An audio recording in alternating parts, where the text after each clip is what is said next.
सो hey guys, जय हिंद। Welcome back to our YouTube channel free coaching classes. मैंने पिछली वीडियो में टाइप ए से रिलेटेड क्वेश्चन कराए थे, कुछ इंपॉर्टेंट क्वेश्चन थे जो अभी भी एग्जाम आने वाला है, कंपटीशन जितने भी एसएससी कराने वाली सीएचएसएल का अब धीरे धीरे ही करके आएगा। सीएचएसएल के बाद ही सीजीएल के भी वो आ जाएगी, फॉर्म आ जाएंगे।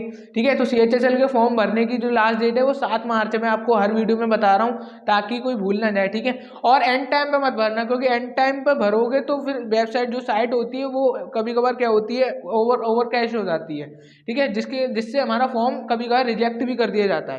ठीक है, तो और एंड टाइम पे मत भरना, अभी बीच में या फिर पहले इसी रेंज में भर देना, एंड टाइम पे मत भरना।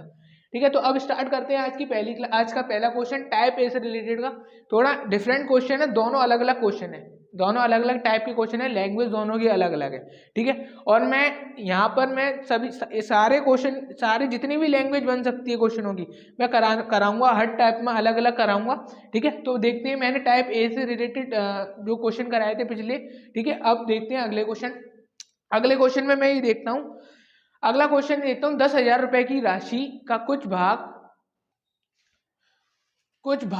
8% ब्याज की दर से और कुछ भाग 10% ब्याज की दर से उधार दिया जाता है। ठीक है, दो चीजें हैं, पहला भाग और दूसरे भाग, दो भाग हैं। और मैंने आपको क्या बताया था कि कभी भी दो चीजें आ जाती हैं और उसके बाद फिर तीसरी चीज बनती है तो हम क्या लगाते हैं, एलिगेशन लगाते हैं। तो ये क्वेश्चन किससे होगा, बाय एलिगेशन। ठीक है, बाय एलिगेशन से इस क्वेश्चन को जब हम करेंगे तो एलिगेशन में मैंने क्या बताया था, मैंने बताया था कि पहला भाग, दूसरा भाग और तीसरा भाग ऐसे लिखते थे। देखो, पहला भाग, ये दूसरा भाग, ये तीसरा भाग। जब पहला भाग, दूसरा भाग और तीसरा भाग लिखने के बाद क्या आता था, हमारे पास रेशियो निकल के आते थे। तो अब हम देखेंगे पहला भाग क्या था, 8%, तो यहाँ लिखेंगे 8%। ठीक है, दूसरा भाग क्या था, 10%, तो यहाँ लिखेंगे 10%। ठीक है, तीसरा भाग क्या था, 9.2%, ये औसत भाग है। ठीक है, तो 9.2% यहाँ लिखेंगे। तो अब मैंने क्या बताया था, 9.2% या परसेंटेज मत लिखो, एक ही बात है। ठीक है, यहाँ पे जब भी आप ऐसे लिखा करो तो परसेंटेज मत लिखा करो। अब मैंने क्या बताया था, जो बड़ा है उसमें से छोटा घटाते हैं, जो बड़ा है उसमें से छोटा घटाते हैं। तो जो बड़ा है उसमें से छोटा घटाएंगे तो हमारे पास क्या निकल के आएगा, 1.2 यहाँ से निकल के आएगा, यहाँ से क्या निकल के आएगा, 0.8 निकल के आएगा। 10 में से 9.2 घटाएंगे तब ये पॉइंट से पॉइंट काट दिया, इसको मैंने सोल्व कर दिया, ऐसे 2:3 आ गया। तो मेरा ये क्या निकल के आ गया, ये क्या निकल के आ गया मेरा, ये आ गया मेरा रेशियो। मैंने क्या बताया था कि एलिगेशन से हम क्या निकालते हैं, हमेशा क्या निकालते हैं, रेशियो निकालते हैं। और जो रेशियो क्यों निकालते हैं, क्योंकि जो 10,000 है वो रेशियो में टूटा हुआ होता है, दो भागों में, पहला भाग और दूसरा भाग। अब क्वेश्चन में क्या बोल रहा है, दोनों भाग होंगे। तो दोनों भाग होंगे क्या, मेरे पास टोटल कितना है, मेरे पास टोटल कितना है, 5 है। मेरा 5 किसके बराबर होगा, मेरे 5 किसके बराबर होगा, 10,000 के बराबर होगा। तो मेरा 5 10,000 रुपए के बराबर होगा, मैंने लिख दिया। एक बराबर किसके होगा, 2,000 रुपए के होगा। ठीक है, एक बराबर 2,000 रुपए के बराबर होगा। तो अब दो बराबर किसके, अलग अलग निकाल लो, दो बराबर किसके, 4,000 रुपए के। ठीक है, 4,000 रुपए के बराबर होगा दो। ठीक है, और 3 बराबर किसके होगा, 3 बराबर होगा मेरा तुम्हारा 6,000 रुपए के। ठीक है, तो ये क्या निकल के आ गया, ये क्या निकल के आ गया, ये देखो, ये क्या निकल के आ गया, ये आ गए मेरे दोनों भाग। क्या निकल के आ गए, ये दोनों भाग निकल के आ गए, 4,000 और 6,000, दोनों का योग भी कितना आ रहा होगा, 10,000 आ रहा होगा। तो ये हो गया मेरा क्वेश्चन, किससे करा था। और मैंने क्या बताया था, कभी भी दो भाग होते हैं तो हम क्या लगाते हैं, और दो भागों से तीसरा भाग बनता है। दोनों को जब कोई जब दो हमारे पास सब्सटेंस होते हैं कोई, तो उन दोनों को जब मिलाते हैं किसी में तो तीसरा बनता है। ऐसे ही 8% था और 10% का दोनों को मिलाया, उधार दिया, तो ठीक है, तो एक टोटल बना के 9.2% बना। ठीक है, तो हमने ये लगा दी एलिगेशन।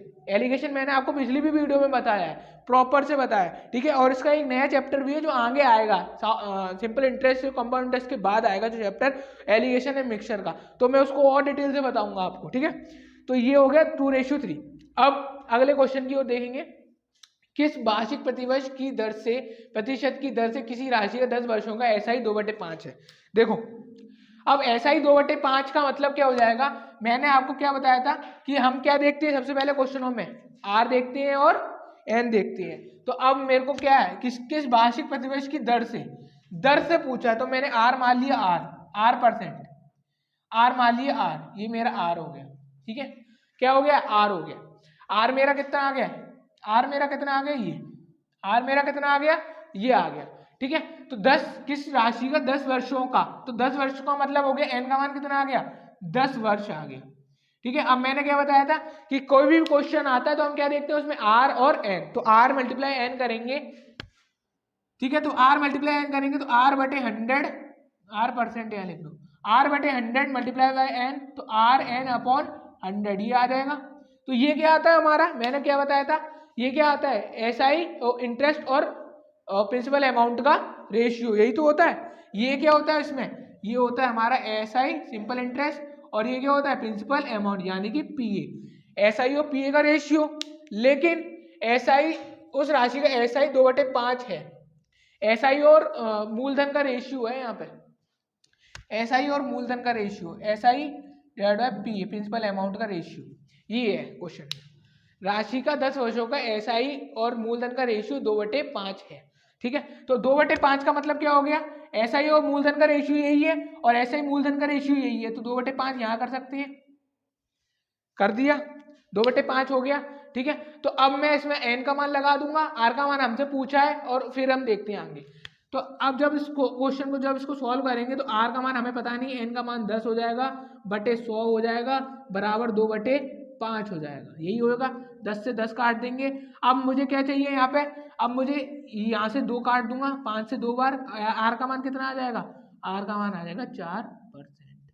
तो ये हो गया मेरा आर का मान 4%, ये हो गया क्वेश्चन। मैंने क्या बताया था, क्वेश्चन में क्या था, एसआई और प्रिंसिपल अमाउंट का रेशियो 2/5 दिया हुआ था, और मैंने बताया था आर और एन को मल्टीप्लाई करने के बाद जो निकल के आता है वो एसआई और प्रिंसिपल अमाउंट का रेशियो निकल के आता है। तो एसआई और प्रिंसिपल अमाउंट का रेशियो निकल के आएगा, दोनों को बराबर करके आर का मान निकाल दिया। तो ये हो गया मेरे दोनों क्वेश्चन टाइप ए से रिलेटेड। ठीक है, तो अब देखते हैं अगला क्वेश्चन। अगला क्वेश्चन मोस्ट इंपोर्टेंट क्वेश्चन है।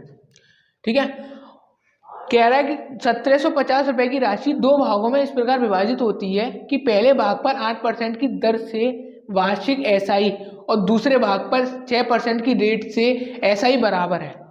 मतलब दोनों जो भाग हैं उन पर पहले पर 8% की रेट लगाई, दूसरे भाग पर हमने कितने परसेंट की रेट लगाई, दूसरे भाग पर 6% की रेट लगाई, और दोनों राशि दोनों के प्रत्येक भाग पर ब्याज बराबर है। इस टाइप वाले क्वेश्चन को कैसे करेंगे, देखो सबसे पहले इस टाइप वाले क्वेश्चन को करने के लिए सबसे पहले हम जो भी परसेंटेज, कभी भी इस टाइप में क्वेश्चन आ जाए कि प्रत्येक भाग पर ब्याज सब कभी भी बराबर आ जाए, तो कभी भी ब्याज बराबर आ जाए, यहाँ पे अभी तीसरा और चौथा भाग भी होता तब भी इस टाइप से ही करते जो मैं बता रहा हूँ, 1/r into N, R1N1, R2N2, R3N3, ठीक है, डॉट डॉट डॉट डॉट, समझे क्या, 1/R1N1, 1/R2N2, 1/R3N3, तो ऐसे करते करते रेशियो बनाते चले जाएंगे। अब कहने का मतलब है कि अब R1 का मान कितना है हमारे पास, R1 का मान कितना है हमारे पास 8% है, R1 का मान हमारे पास 8% है, N1 का मान 1 है, R2 का मान हमारे पास कितना परसेंट है 6% है, ठीक है, और N2 का मान भी 1 है हमारे पास। तो जब हम लगाएंगे फॉर्मूला तो 8 × 1 लगाएंगे और यहाँ 6 × 1 लगाएंगे, और 2 हमें पता नहीं है और आगे हमें पता नहीं है तो हम नहीं लगाएंगे। ठीक है, तो ये हो गया हमारा 2। तो अब इसमें से अब हम क्या कर सकते हैं, इसमें से अब हम 2 इसको काट दें, 2 चौक 8, 2 3 6, तो रेशियो कितना आ जाएगा 3/4, ये आ जाएगा। अभी तीसरा होता R3 होता है, यहाँ पे 4 भाग होते तो तब भी ये करते और उनका टोटल रेशियो निकाल लेते। क्या रेशियो कैसे निकालते थे, एलसीएम लेके रेशियो ऊपर ऐसे तो करते थे रेशियो। तो अभी यहाँ पे तो केवल 2 भाग है तो इसलिए मैंने ये इसको इधर ले गया, इसको इधर ले गया, तो ऐसे रेशियो बन गया। अब यहाँ पे तीसरा भाग होता है बटे 1/2 कुछ करके होता है, या फिर 1 और 4 भाग होते तब कैसे करते, तब मल्टीप्लाई तो नहीं करते, तो हम क्या करते तब एलसीएम ले लेते उनका, एलसीएम करके जो जो निकल के आता ऊपर ऊपर लिख के रेशियो लगा देते, नीचे वाला हटा देते प्रॉपर। ठीक है, अब मेरे पास क्या आ गए, 2 रेशियो आ गए, 3/4, और मेरे पास टोटल कितना दिया हुआ है 1750, तो मेरा 7 बराबर 1750 रुपए के हो गया, 1 बराबर किसके हो गया, तो 7 दूनी 14, 7 पंजे 35, 250 रुपए के हो गया। ठीक है, अब मेरे पास क्या आ गए, 2 भाग आ गए, तो एक 250, एक का मान 250 है, तो पहला भाग मेरे पास कौन सा आ गया 75 750 वाला।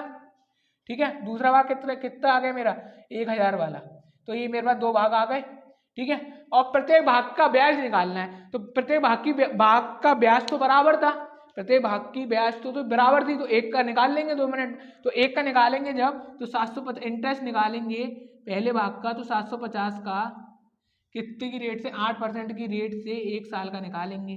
तो ये कितना आ जाएगा, ये आ जाएगा 5 दूनी 10, 5 15 और ये 4, तो कितना आ गया 60 आ गया। तो अगर 1000 का भी करके करेंगे तो भी 60 आएगा, ये इसका भी करेंगे तो भी 60 आएगा। तो ब्याज कितनी आ गई मेरे पास, 60 आ गई। कहने का मतलब था कि कभी भी इस टाइप से, इस लैंग्वेज से क्वेश्चन आ जाए कि 8% और दूसरा भाग 6%, तीसरा भाग 10%, अभी 12%, 18%, कितने भी भाग आ जाए आगे, तो हमें क्या करना है, 1/R1 N1 R2 N2 R3 N3 ऐसे करते करते डायरेक्ट करेंगे।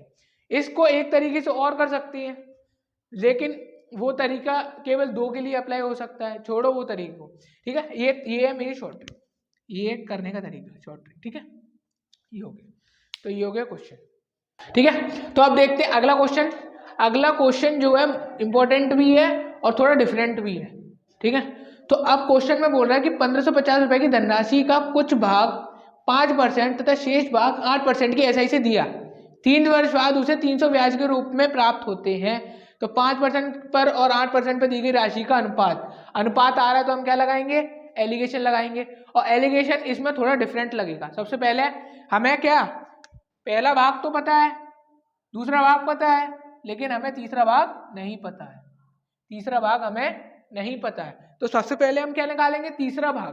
तो तीसरा भाग निकालने के लिए हम क्या करेंगे, देखो तीसरा भाग जब भी हम निकालेंगे, तो तीसरा भाग निकालने के लिए क्या करेंगे, देखो ये कितना है 5% और 8%, कितने वर्ष के लिए, 3 वर्ष के लिए। तो 5% और 3 वर्ष के लिए, और 5% 3 वर्ष के लिए, 8% भी 3 वर्ष के लिए, ठीक है। 5% और 8% भी 3 वर्ष के लिए। तो पहले भाग के लिए 5 × 3 हो जाएगा, यहाँ पर 8 × 3 हो जाएगा, ठीक है। अभी तुम यही बोलते कि 1 वर्ष के लिए क्यों कर लो, तो 1 वर्ष के लिए कर लो, उसमें कोई दिक्कत नहीं है। 3 वर्ष के लिए हो रहा है तो 3 वर्ष के लिए 5 × 3 8 × 3, तो 5 × 3 हो गया पहला भाग, ये दूसरा भाग हो गया। अब बात आती है कि तीसरा वर्ष के लिए हमारे पास नहीं है, तो तीसरे वर्ष के लिए हम क्या करेंगे। तो सबसे पहले 300 दिया हुआ है हमें 3 वर्ष का, तो हमने ये भी 3 वर्ष का निकाला, ये भी 3 वर्ष का निकाला, तो हमें इसमें कोई प्रॉब्लम, इसमें कोई चेंज करने की कोई जरूरत नहीं है। तो 3 वर्ष का क्या हो जाएगा, जब हम रेट निकालेंगे टोटल, तो 300 बटे 1550 मल्टीप्लाई बाय 100, तो 1 से 1 काटा, 5 × 15 1, 5 × 6 30 60, और इसको कुछ नहीं करेंगे, 600 बटे 31 आ गया। तो हमारे पास क्या आ गया, 600 बटे 31, यही तो आएगा। कैसे निकला, दोबारा समझो कैसे निकला, उसे 300 ब्याज के रूप में प्राप्त होते हैं, 3 वर्ष में 300 मिलते हैं। तो 300 का फिर मैंने परसेंटेज निकाल दिया, टोटल कितना परसेंट आ रहा है, 600 बटे 31, और ये 3 वर्ष का, ये भी 3 वर्ष का, ये भी 3 वर्ष का, तीनों टोटल 3 वर्ष के। अभी 1 वर्ष का अगर मैं यहाँ 5 लिखता, यहाँ पे 8 लिखता, तो मुझे यहाँ पे भी 1 वर्ष का निकालना होता, मतलब कहने का मतलब है इसमें 3 का डिवाइड कर देता, तो हमें इतना करने की कोई जरूरत नहीं, ठीक है। तो अब इसको जब मैं लिख दूं डायरेक्ट, 5 × 3 कितना होगा, 15 होगा, यहाँ पे मैं 15 लिख दूं। 8 × 3 कितना होगा, 24 होगा, यहाँ पे 24 लिख दे रहा हूँ, ठीक है। अब जब इसको सॉल्व करूंगा, तो सॉल्व करने के बाद क्या आएगा मेरा, निकल के देखो। जब मैं इसको सॉल्व करूंगा, तो सॉल्व करने के बाद 31 × 15 करेंगे, 5 15 1 3, तो 5 6 465, 465 600 से छोटा है, तो 600 में से 465 गया, कितना बचेगा मेरा, ये बचेगा मेरा 5 30, और ये 135 बटे 31, ये आ गया निकल के यहाँ से, ठीक है। 135 बटे 31, इसको जब मैं सॉल्व करूंगा, 31 मल्टीप्लाई 4 4 12 2 2 3 6, तो 4 4 6 7, तो ये क्या हो गया, 744, 600 से बड़ा हो गया, कितना बड़ा हो गया, 144 डिवाइड बाय 31। इसको जब मैं 31 से 31 काट दूंगा, और कितना 9 से काटूंगा, तो 9 एकम 9, 9 पंजे 45, 9 एकम 9, और 9 छिंग 54, तो ये कितना आ गया, 16:15, ये आ गया निकल के मेरा, क्या आ गया मेरा रेशियो निकल के, 16:15। क्वेश्चन में क्या बोल रहा था कि 16:15 का मतलब राशि का अनुपात निकालना था, तो राशि का अनुपात कितना निकल के आ गया, 16:15। एक बार दोबारा देखो, क्या करा था मैंने कि 3 वर्ष का मैंने निकाल लिया 15%, और दूसरे शेष भाग मतलब दूसरा भाग 8 × 3, तो जो हमारे पास ये आएगा तीसरा भाग वो भी 3 वर्ष का होना चाहिए। तो 3 वर्ष का होने के लिए 300 का मैंने 1550 से परसेंटेज निकाल दिया 600/31, इसमें से इसको घटा दिया, जो बड़ा था छोटे में से छोटा घटा दिया, और ये निकल के आ गया 16:15। ये हो गया मेरा टाइप ए खत्म, टाइप ए हो गया मेरा खत्म, सिंपल इंटरेस्ट का टाइप ए खत्म हो गया। अगली वीडियो में मैं टाइप बी कराऊंगा, ठीक है। अगर आपको ये क्वेश्चन जितने भी मैंने पिछली भी वीडियो में या फिर अभी तक जितने भी टाइप ए जितना चला है, अगर आपको वीडियो पसंद आई हो तो इस वीडियो को लाइक करें, शेयर करें, सब्सक्राइब करें। जय हिंद।